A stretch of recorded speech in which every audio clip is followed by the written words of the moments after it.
Hey scrappers, welcome to another video. This week we shall be tearing down CRT monitors and removing what we can in terms of circuit boards, yokes, copper and everything.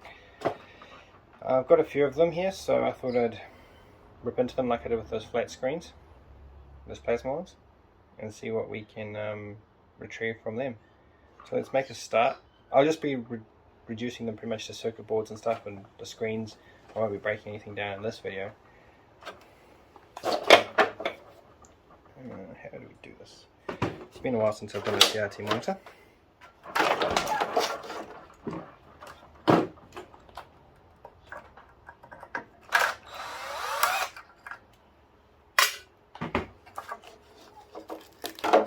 Sometimes these rings around here are magnetic, so just check them in your tube. Sometimes these bands here also can be stainless. Sometimes the screw is as well, but 9 times out of 10 the screw is magnetic. In this case it's just the band that's magnetic. And it's simple. Just chop your wires and twist to break the seal, and then the yoke just comes off like so.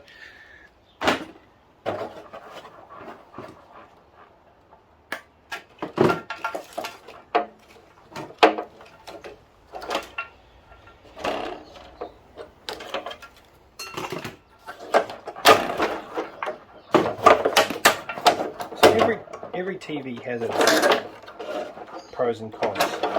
For example, in the last video, those plasma screens had a lot of copper integrated into the circuit boards, whereas CRTs don't necessarily have as much copper integrated into the circuit boards in terms of transformers and stuff. However, they do have other forms of great copper hotspots, for example, like the De-gausing cable here, which is, sometimes there's only once I've come across so far that it's been aluminium, but this definitely is copper, because you can definitely feel the weight between copper and aluminium if you've been doing this a wee while. And then there's the yoke as well, and it's all money for jam, so to speak.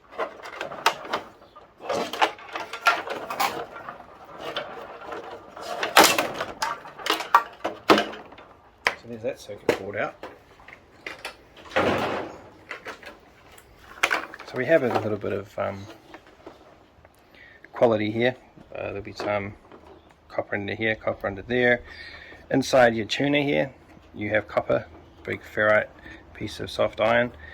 But it's not really worth to smash into that because it's all annealed and plasticized over the top of it. There's inductors and heat sinks. Some chips, IC chips here.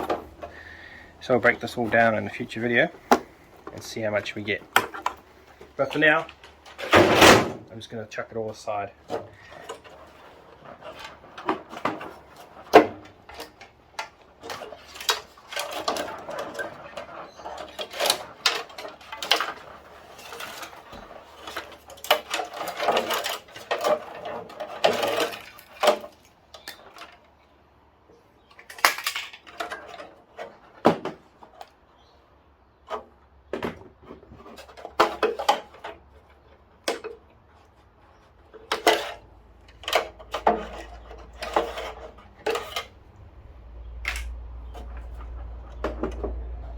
And then, so what I do after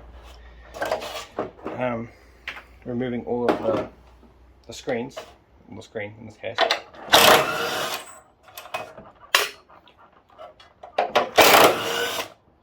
is I put them back together, and then I use them as like a number 2 shred container. That way I get rid of the plastic at my scrapyard. I don't have to pay an extra fee to dump it at the dump. And because the steel outweighs the weight of the plastic, the scrapyard is more than obliging in terms of taking it. And I also, some of them have an integral implosion technology that stops it from exploding or imploding as it says. But what I found was the ones that don't, I've come across one that doesn't, and I broke the electron tube part here and I left it outside overnight, and when I came out the next morning it had exploded all over the lawn. And it's never ever happened to these ones that have the integral implosion technology in them. So if you want to, I do, just, you know, as a safety precaution, so that it doesn't, that if you do drop it and it does smash, it won't, you know, suddenly explode, because it will, even though it has integral implosion technology, it technically still does explode when you introduce a huge vacuum to it very quickly. So for example, if you break the screen can contract and start to pull itself inwards. Okay, on with the next one. So this one's a little bit smaller. It's been sitting outside. I got this from the same person that I picked up all of the other plasma and flat screens from, but this one's obviously been sitting out the back for a little bit longer because it's full of dirt and mud. I tried my best to vacuum it out before I started, but such is life. So we'll carry on quickly.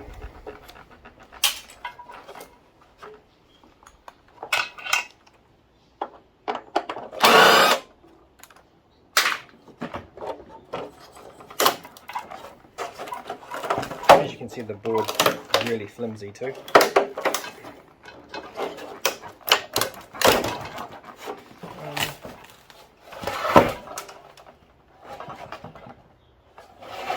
I was just checking to make sure there's no screws in the front.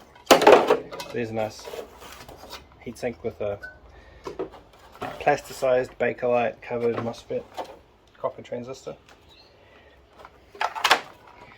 Right, so what we'll do here, guys, is remove the screen.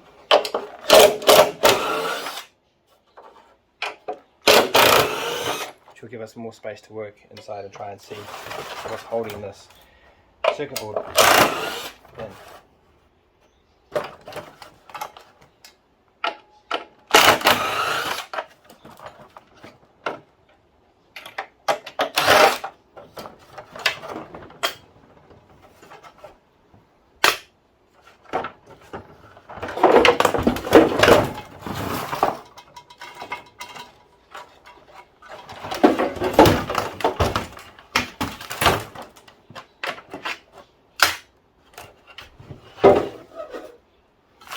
Quickly remove cable ties holding the De-gausing cable on.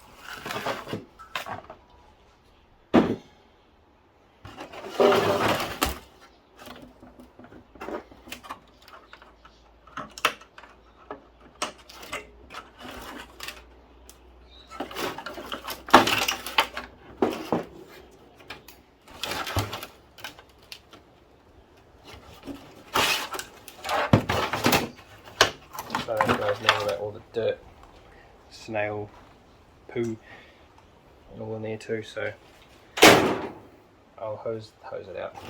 I'll vacuum it out off screen before I put it all back together. Right guys, we have 4 left to do, and then we can get into breaking them all down for the circuitry and componentry and leaving the copper from the yokes. So let's start.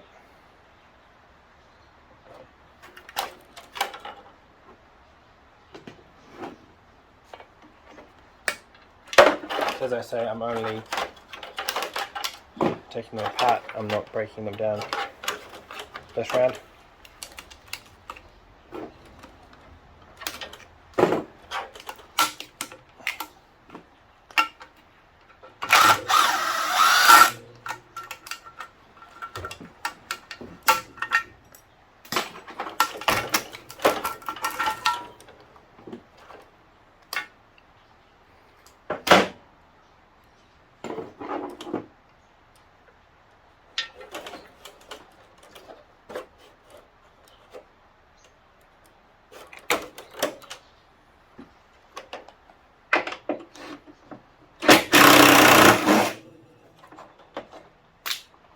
This one appears to be the same as the first one I did, where I had to remove the screen to get to the circuit board.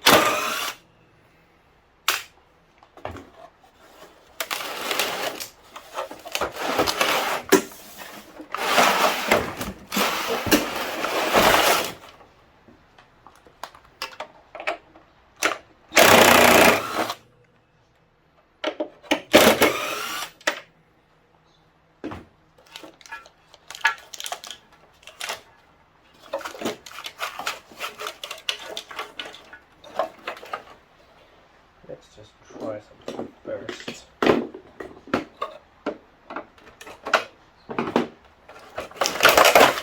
Maybe I don't.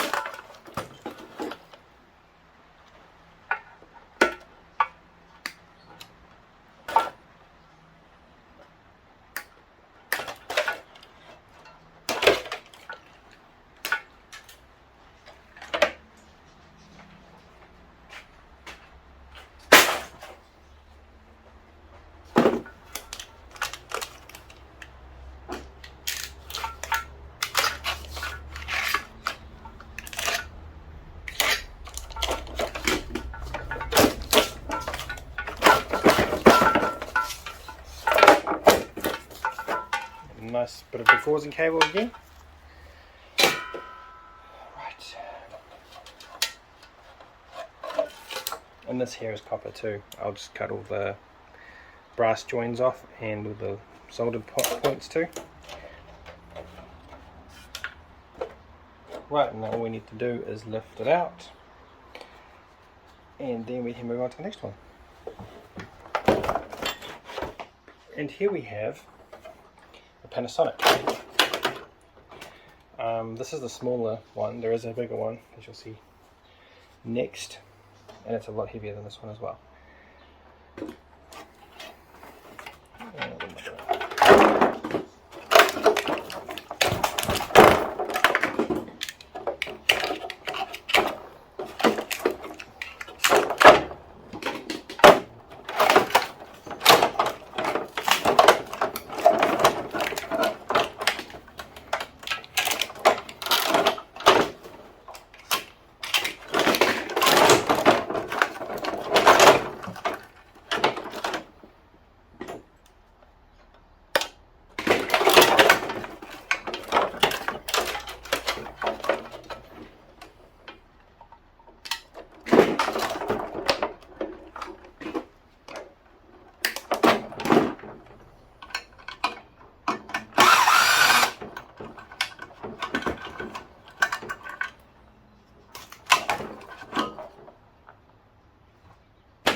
this one was dropped, as you can tell, so I won't be able to put the cover back on and use it as a scrap 2 collection bin. But as you see, various TVs have relatively the same tech in them. Transistors, inductors, transformers, all have yoke. I have yet to find a TV, an old CRT TV, that has aluminium coloured copper. They're all copper so far that I've come across. Although there are still some CRTs out there, but they are very few and far between. Up until recently, believe it or not, they were still making them in Mexico. Sony was still making them. They could actually still be making them actually.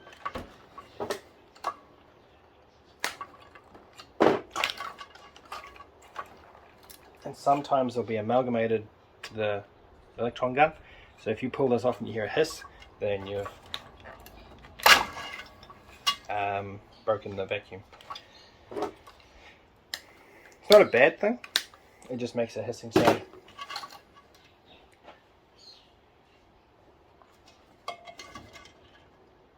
Kind of like a snake.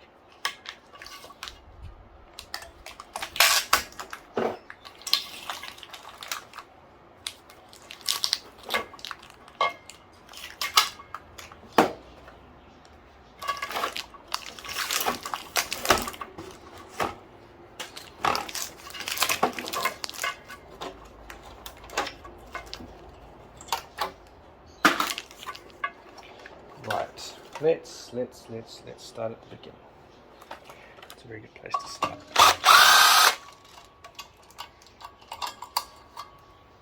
For now, I'll just chuck everything to my right. I'll sort it out off camera. I won't break anything up though, but I'll just, so it doesn't take too long. Right.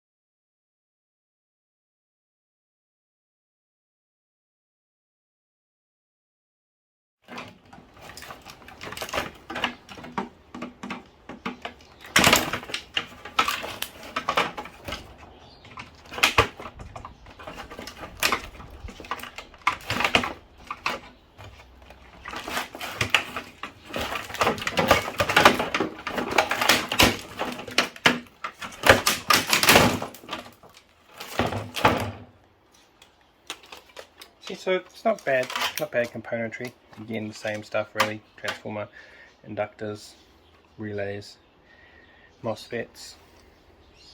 Before I mentioned about taking this band off. So as you can see here, there's a small, I don't know if you can see that, but just down there where it overlaps, just here there's a small opening, and what I like to do is just force screwdriver in like so. I'm going to take the tin snips and then I just tend to cut down, but be careful because some of these are under tension and they can spring out. I don't know if this will do it, but no. And then I just take the steel band off like that. Get as much worth off the TV as possible. And then essentially I just fold it up and put it into the clean shredding bin that I've now started doing, seeing as scrap prices here in New Zealand are quite terrible.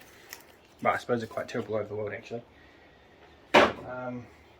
For this type of steel, like fridges, washing machines, it's 10 cents a kg, so $100 a ton.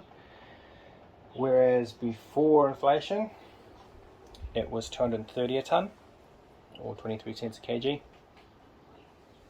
So that's come down, inflation's come up, the official cash rate's come up.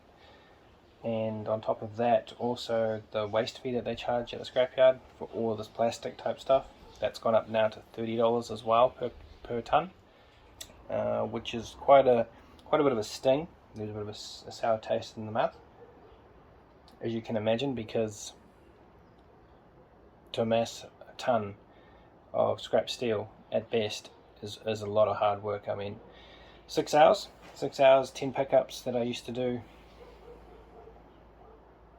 Yeah, between 10 and 15 pickups. We get close to a ton, if not over.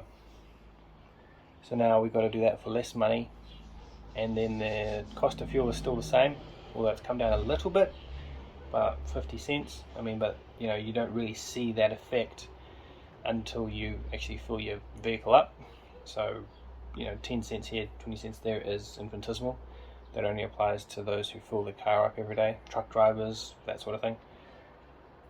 So at the moment, I'm trying to just utilize as much scrap as I can, take off as much as I can. Thank you to those who pointed out the MOSFETs on the plasma screen circuit boards. I will go back and take all of them off. As I said, reading through the comments, I got an idea of how to remove the Bakelite material that is on them. Some of them don't even have it, but in this case, as you see there, it's all covered in plastic. So I'm going to take all them off and amass a little bit, and then see if my idea will work, make a video out of it. So I hope that was a bit of fun for you all guys. Thank you for tuning in. Look after yourselves, and I'll catch you all in the next one. Cheers!